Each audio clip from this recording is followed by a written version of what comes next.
Hey guys, I'm Phil Town from Rule Number One Investing, and today I want to talk to you about a few ways to save and spend your money wisely.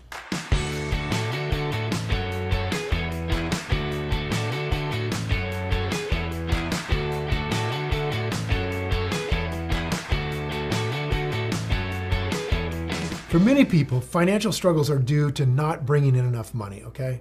But for many others, the problem comes from not wisely spending the money that they do make. And arguably, that might be everybody's problem. In this video, we'll take a look at 7 ways that you can start better handling your money that you earn in order to help you reach your financial goals. First, let's track your finances. Before you can start figuring out how to spend your money more wisely, you first need to understand where is it going. That's always a mystery, right? Make a budget and track both your income and your expenses. And everybody says to do this, but they're right, you gotta do it. Once you know where your money's going, you can start looking for opportunities where it could be better spent. So start tracking it. Where are you spending it? Second, think about the long-term benefits and drawbacks of the purchases you are making. Far too many purchases are just impulse decisions to buy something that you don't need to impress somebody who doesn't like you anyway. So while this is all great when it's a $1 chocolate bar at the grocery store, it's a little bit larger problem when you're out there buying cars that are trying to impress your neighbors. So before you buy something, think about how it will affect you in the future. How long is it really going to last? Is it really going to put you in debt that you don't need? And is the value that you're going to get out of it over its lifetime, is that really worth the cost? And I'm going to tell you right now, your neighbors aren't impressed by your car, all right? And if they are, they're boneheads. So these are questions you've got to figure out the answers to and determine if something's really worth buying. Now, third, only put money on credit cards that you can afford to pay off every month. Credit cards aren't inherently a hindrance to your finances. After all, they're just a convenient way to be able to pay for things. And many cards offer some kind of cash back on purchases, which is nice. However, you should only spend money on your credit card if you're able to pay it off in full at the end of the month. If you pay off your credit card balance each month, you won't incur any interest charges, and it'll essentially be the same as paying cash. If you don't pay off the balance each month, though, the interest accrued can spiral out of control. Now, one way that people start to do this, it's really effective, Dave Ramsey's taught us all, is to just put money in cash in envelopes for the budget items that you're going to spend money on during the month. And when that cash is gone, then you're done spending money in that category. So for example, an envelope could be an envelope for restaurant spending, might have $500 in it. And when you've spent $500 in restaurants that month, you're done going to restaurants. So it might be a little easier to control your money that way than to just try to not do it on a credit card. Now, fourth, stop trying to impress other people. That's crazy. The average person spends far too much money merely maintaining an image. Fancy cars, brand name clothing, buying them in just the right store.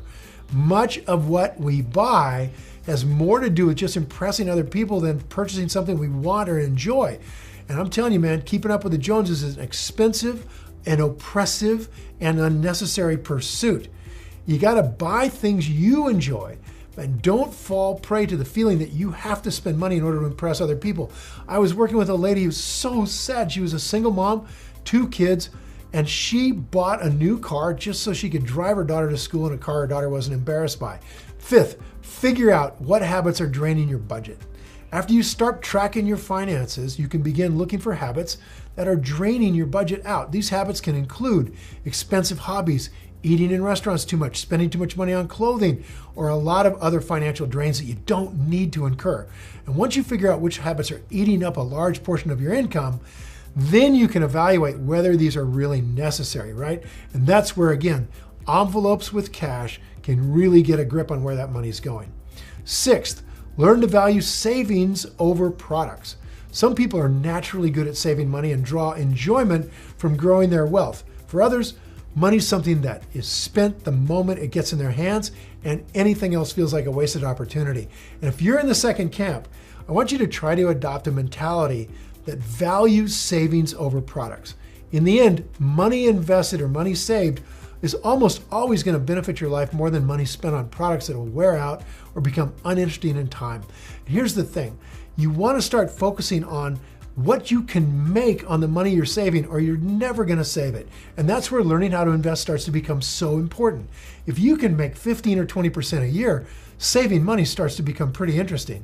If you're only making 1%, why not spend it on a refrigerator? Because you can't invest it anyway. I got to tell you, when you're really good at this, you do things like Warren Buffett. He was riding up to his office in an elevator, and some guys from an insurance company told this story on him. There was a penny on the floor of the elevator, and the guys looked down, looking at Buffett, looking at the penny. And they're all sitting there wondering to themselves, they talked about it later, is Buffett going to reach down and pick up the penny? The richest guy in the world, is he going to pick up the penny? And Buffett's looking at them, and he looks at the penny, and he gets to his floor, and he steps out, and he looks at the guys on the elevator and reaches down and into the elevator, picks up the penny and says, beginning of the next billion, and walks away. I mean, you got to love Warren Buffett. I'm sure he was just joking with him and messing around.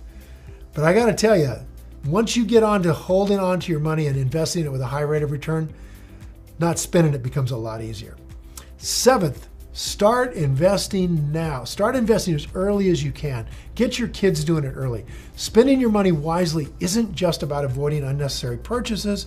It's also requires you to take the money that you save and get it into things that'll help you reach your financial goals. And that's what I was just talking about. With that in mind, there's no such thing as investing too early, getting started too soon, or investing too little. Even if you have nothing, you can start picking great companies and making a great watch list. So it doesn't matter how young, how old you are, how little money you have to invest. Putting money into quality companies that'll grow in value as time goes on is always a wise use of your income. And even if you have nothing, if all you built was that watch list over the next year and then save, you're going to have money when this market crashes, and you're going to get enormous opportunities to put it into companies at great prices. Now, I'd love to hear from you guys. What's the hardest part about saving money for you? And, how do you handle it? Leave a comment below with your answer, and I'll be sure to follow up with you. And thanks for watching, you guys. Now go play. If you enjoyed this video and you feel it was valuable in teaching you more about spending your money wisely, hit the like button and please share this video with your friends. And if you want more investing content, subscribe to my channel. Don't forget to click the button on the screen for a free gift. It's awesome. And thanks again for watching.